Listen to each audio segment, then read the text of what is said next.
মাটি খুঁড়তেই যা বেরিয়ে এলো দেখে চক্ষু চড়ক গাছ এলাকাবাসীদের। পুরনো বাড়ির উঠোনে খুঁড়তে বেরিয়ে এলো রূপোর মোহর ভর্তি কলসে। আর এই রূপ মোহর বেরিয়ে আসতেই যথারীতি শোরগোল শুরু কিন্নাহারের ধুবোবাটি গ্রামে। এলাকাবাসীদের দাবি, গ্রামে জমিদার বংশ ছিলেন মুরারি মোহন দত্ত, অনাদি মোহন দত্ত, মদন মোহন দত্ত ও কিশোরী মোহন দত্ত। বর্তমানে তাদেরই বংশধররা এখন কিন্নাহার সহ বিভিন্ন জায়গায় ছড়িয়ে ছিটিয়ে চলে গেছেন। এই পুরনো জমিদার বাড়িতে থাকেন তাদের বংশধর বিশ্বজিৎ দত্ত। মাটি খুঁড়তেই মুঘল আমলের কলসি ভর্তি রূপোর মোহর কেউ পেয়েছে 4টি, কেউ পেয়েছে 5টি, এবার কেউ তারও বেশি। গতকাল এই খবর জানাজানি হওয়া মাত্রই হুড়মুড়িয়ে মুদ্রা সংগ্রহে চলে আসেন গ্রামবাসীরা। সম্ভবত দীর্ঘ কয়েক শতক ধরে কলসির ভেতর পড়েছিল মোহরগুলি। স্থানীয় বাসিন্দাদের সূত্রে জানা যায়, পুকুর খননের কাজ চলছিল বীরভূমের কিন্নাহারের ধুবোবাটি গ্রামে। একসময় জমিদার বংশের দত্ত বাড়ির পুরনো উঠোন খুঁড়ে বের হয় রূপোর মোহর ভর্তি কলসে, যা নিয়ে এলাকায় ব্যাপক শোরগোল সৃষ্টি হয়।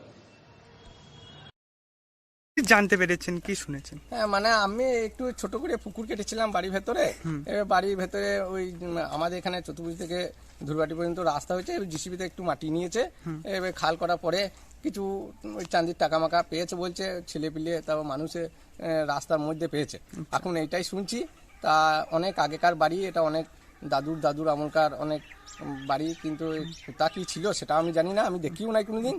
তা এখন পেয়েছে এইটুকুই শুনছি। আচ্ছা, দেখেছেন কয়েনগুলো? কয়েন আমি গেলাম ওইদিকে হাঁটতে হাঁটতে দেখলাম একটা, এই পর্যন্ত।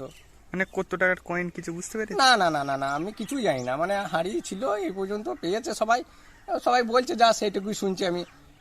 প্রসঙ্গত, গত প্রায় 1 মাস আগে এই পুরনো বাড়ির উঠোনে জেসিবি দিয়ে খাল করে পুকুর তৈরি কাজ চলছিল। সেই মাটি নিয়ে ফেলা হচ্ছিল চতুর্ভুজপুর ও জামানা যাওয়া রাস্তার পাশে। জেসিবি দিয়ে মাটি কাটার সময় ট্রাক্টরের সাথে চলে যায় রূপোর পুরনো কয়েনগুলি। তার বেশ কয়েকদিন কেটে যাওয়ার পর গত শনিবার অর্থাৎ 30শে মার্চ লাভপুরের নাঙ্গালহাটা গ্রামে চলছিল শিব পুজো। ভক্তরা সেখানে যাওয়ার পথেই কয়েকজনের নজরে পড়ে। তারপর তারা সেখান থেকে কেউ 1টি, কেউ 2টি রূপোর কয়েন পান। তবে বিশেষজ্ঞদের মতে মুঘল সম্রাটদের আমলের এই কয়েনগুলি। কয়েনটা দেখেছি। হ্যাঁ, মানে কি লেখা ছিল? কোনো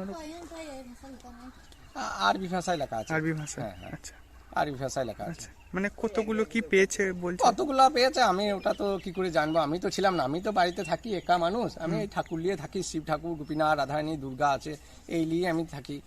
আর রান্না বান্না করতাম, এমনি মাটি একটু নিয়েছে, মাটি বুঝিয়েও দিয়েছে, আমি আরো বুঝিয়ে দেবো। আমার পুকুর মেরেছি, আর এই পাশে এই যে পড়ে আছে এগুলো সব বুঝিয়ে দেবো।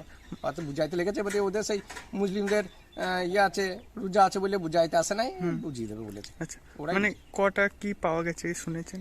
ও আমি বলতে পারবো না, মানে কে কখন কি পেয়েছে, কি কোথাও রাস্তার মধ্যে পেয়েছে, আমি কি করে জানবো বলুন? কিছুই জানেন না না না না না। বীরভূম থেকে সৌভিক দাই রিপোর্ট, লোকাল 18 বাংলা।